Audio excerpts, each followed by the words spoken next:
Hello guys, today I'm going to do another forensics analysis using Windows File Analyzer. So guys, to do that you need Windows File Analyzer tool.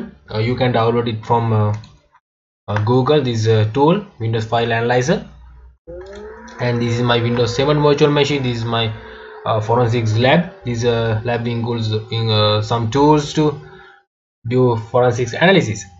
So guys, you need info2 file to do this analysis. That means recycle bin analysis. I'm going to analyze recycle bin.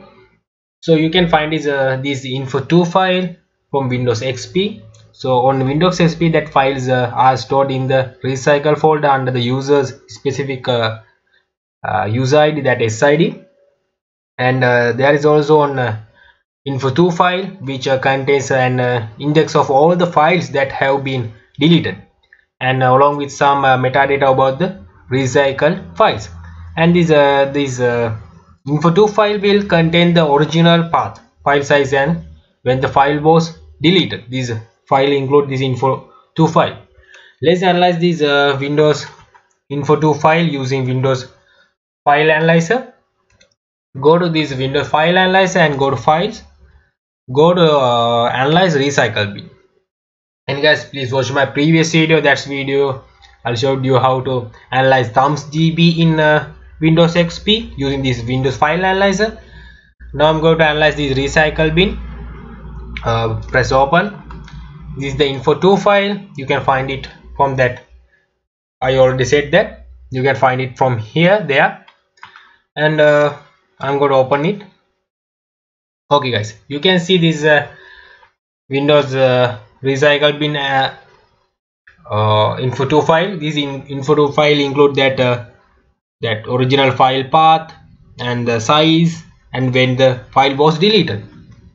You can see file sizes, the deleted date, and file names. That you can see that file name is test, and you can see the file extension also, JPG. This is image one, and you can see that size. This is the dates when that files were deleted. So guys, this is how to analyze these Windows info2 file using Windows File Analyzer recycle bin analysis using Windows File Analyzer. The thing is, if that user deleted from that date that files from the recycle bin, but we can find it in from here, the path and the file type and the file name and the deleted date and the sizes. So guys, this is how to analyze recycle bin using Windows File Analyzer, and this is the way. So thank you guys watching this video. I hope this video is very useful for you, and you have now idea how to analyze recycle bin using Windows File Analyzer. So guys, thank you very much for watching this video. Thank you.